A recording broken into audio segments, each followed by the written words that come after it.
তৃণমূলের পুলিশ মাথা থেঁতলে মারতে মারতে মাথা থেঁতলে খুন করেছিল সুদীপ্ত গুপ্তকে, কারণ সুদীপ্ত গুপ্ত ক্যাম্পাসে গণতন্ত্রের কথা বলতো। অতএব এটা পরিষ্কার, এই সরকারটা ছাত্র বিরোধী সরকার। 7 বছর ধরে কোনো ছাত্র সংসদ নির্বাচন হয়নি। ক্যাম্পাসগুলোকে, ইউনিয়নগুলোকে এখন কাটমানি জেনারেটর মেশিনে পরিণত করেছে তৃণমূল ছাত্র পরিষদ। অতএব এরা দুয়ে মিলে পড়াশোনার ব্যবস্থাটাকে লাটে তোলবার চেষ্টা করছে। তৃণমূল বিজেপির বাইনারি, এই বাইনারিকে ধ্বংস করতে পারে একমাত্র বাম গণতান্ত্রিক ধর্মনিরপেক্ষ শক্তি। বিজেপির মাজা ভেঙে গেছে তো উত্তর ভারতে, খুব ভালো না অবস্থা। দক্ষিণ ভারতে বিজেপি পা ফেলার মতো জায়গায় নেই।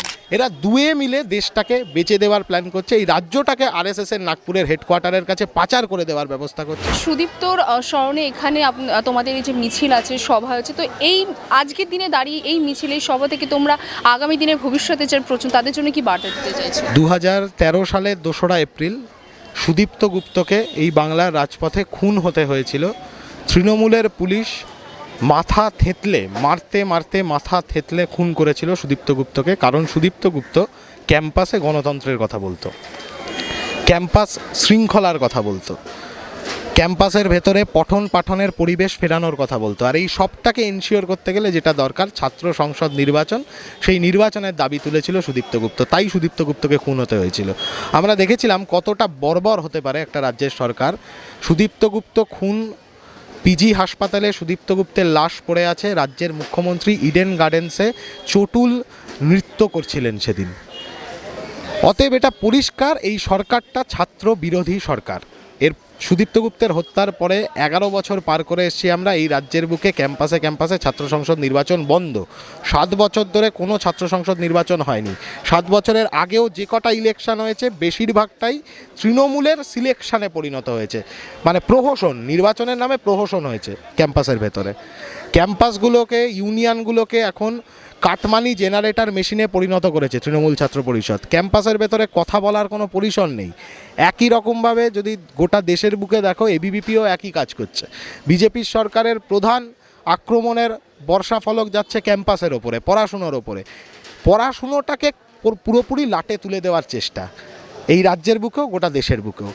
তার মধ্যে দাঁড়িয়ে সুদীপ্ত গুপ্ত লড়াই, সংগ্রাম, আত্মত্যাগ, পড়াশুনোকে বাঁচানো, ক্যাম্পাসকে বাঁচানো, ক্যাম্পাসের ভেতরে ছাত্রছাত্রীদের কণ্ঠস্বরকে বাঁচানো, রক্ষা করা, তার একটা প্রতীক সুদীপ্ত গুপ্ত। যতদিন এই লড়াইটা বেঁচে থাকবে, ক্যাম্পাসকে রক্ষা করার এই লড়াই যতদিন বেঁচে থাকবে, সুদীপ্ত গুপ্ত ততদিন বেঁচে থাকবে।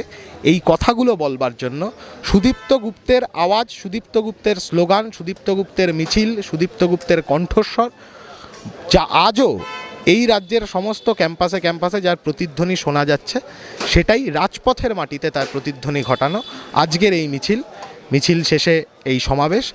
সাফ কথা, ছাত্র সংসদ নির্বাচন সংগঠিত করতে হবে। কিসের ভয় এত? তৃণমূলের এত ভয় কেন? কাকে ভয় পাচ্ছে তৃণমূল? তো 2013 সালে ভেবে নিয়েছিল যে সুদীপ্ত গুপ্তকে খুন করে গোটা রাজ্যের বুকে ভারতের ছাত্র ফেডারেশনকে শেষ করে দেবে। 2011-র পর থেকে ক্যাম্পাসে ক্যাম্পাসে এসএফআইকে নিষিদ্ধ ঘোষণা করেছিল, কিন্তু আজকে দাঁড়িয়েও এক সুদীপ্তকে ওরা মেরেছিল। আজকে তার 11 বছর পরে সেই একই দিনে দাঁড়িয়ে গোটা রাজ্য জুড়ে 8,30,849 জন সুদীপ্ত গুপ্ত, ভারতের ছাত্র ফেডারেশনের 2023-24 শিক্ষাবর্ষের সদস্য পদের সংখ্যা আমরা ঘোষণা করেছি গত পরশু। 8,30,849 জন সুদীপ্ত গুপ্ত একসাথে একজোট হয়ে গোটা রাজ্যের ক্যাম্পাসে দাবি তুলছে ছাত্র সংসদ নির্বাচন চাই। তৃণমূল এই কারণে ভয় পাচ্ছে, ওরা জানে যে নির্বাচন হলে তৃণমূলের কোনো চিহ্ন এই রাজ্যের ক্যাম্পাসে দেখা যাবে না। কিন্তু আমরাও বলছি, জান থাকতে হারবো না। ইউনিয়ন ইলেকশনের দাবি আমরা ছাড়ব না। সুদীপ্ত গুপ্তের দাবি আজকের এই বাংলার রাজপথে, এই বাংলার ক্যাম্পাসে ক্যাম্পাসে সেই দাবি আমরা ছিনিয়ে আনব। সেই দাবি ছিনিয়ে আনার একটা প্রক্রিয়া হলো এই লোকসভা নির্বাচনটাও। গোটা দেশের মাটিতে কারা পড়াশুনো নিয়ে কথা বলছে বলো তো? বিজেপি পড়াশুনো নিয়ে কথা বলছে? একটাও কোনো কথা। তৃণমূল পড়াশুনো নিয়ে একটাও কথা বলছে? যে পড়াশুনোকে রক্ষা করবার জন্য, পড়াশুনো ব্যবস্থাটাকে বাঁচিয়ে রাখবার জন্য, সকলের জন্য পড়াশুনো, সর্বজনীন শিক্ষা, অবৈতনিক শিক্ষা, একটা কোনো কথা বলছে? মিড ডে মিল, একটা কোনো কথা বলছে এসব নিয়ে? স্কুলের ইনফ্রাস্ট্রাকচার, স্কুল শিক্ষার পরিকাঠামো উন্নয়ন সরকারি টাকায় সবটা বেসরকারি করে দেবে, সব কর্পোরেটের হাতে চলে যাবে। আরএসএসের নাগপুরের হেডকোয়ার্টার থেকে বাংলার সিলেবাস তৈরি হচ্ছে। নয়া জাতীয় শিক্ষানীতি রাজ্য শিক্ষানীতির মধ্যে কোনো পার্থক্য নেই, সেম ডকুমেন্ট। অতএব এরা দুয়ে মিলে পড়াশোনার ব্যবস্থাটাকে লাটে তোলবার চেষ্টা করছে। এই লোকসভা নির্বাচনে সুদীপ্ত গুপ্তের সাথীরা তারা রাস্তায় আছে দেশ, সংবিধান, শিক্ষা, প্রজন্ম বাঁচানোর দাবিতে। এই লড়াইটা আমরা লড়ছি।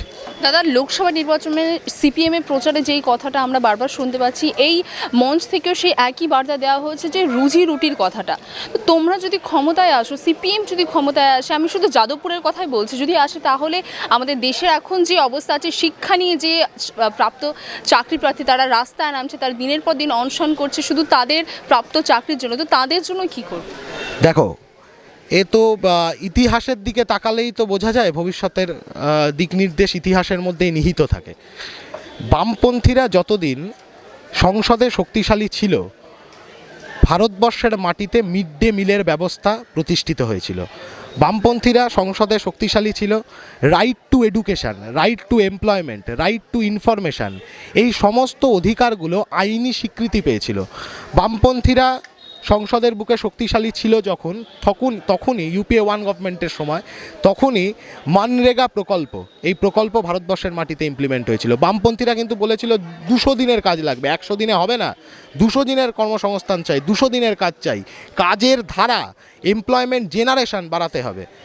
বামপন্থীরা করেছে। তো আজকে যে দেশের মাটিতে আমরা কি দেখছি, এই মানরেগা প্রকল্পকে কাজে লাগিয়ে তৃণমূল আর বিজেপির তুই বেড়াল না মুই বেড়াল লড়াই, তার মধ্যে কিছু টাকা তৃণমূলের পার্টি ফান্ডে চলে যাচ্ছে, কিছু টাকা বিজেপি তার নিজের পার্টি ফান্ডে ঢুকিয়ে নিচ্ছে, কিন্তু যারা কাজ করছে তারা টাকা পাচ্ছে না। একমাত্র বিকল্পের সন্ধান, এই বাইনারি ভেঙে ধর্মের বাইনারি, জাতপাতের বাইনারি, তৃণমূল বিজেপির বাইনারি, এই বাইনারিকে ধ্বংস করতে পারে একমাত্র বাম গণতান্ত্রিক ধর্মনিরপেক্ষ শক্তি।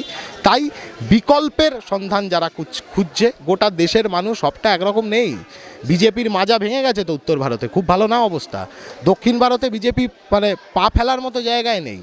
এখন টার্গেট করছে পূর্ব ভারতটাকে, এই গোটা পূর্ব ভারতটাকে বিজেপি টার্গেট করছে। বাংলার মাধ্যমে, বাংলা মোটামুটি একটা পূর্ব ভারতের গেটওয়ে বলা যেতে পারে, বাংলার মাধ্যমে পূর্ব ভারতে ঢোকবার জায়গা বিজেপিকে করে দিয়েছে তৃণমূল কংগ্রেস।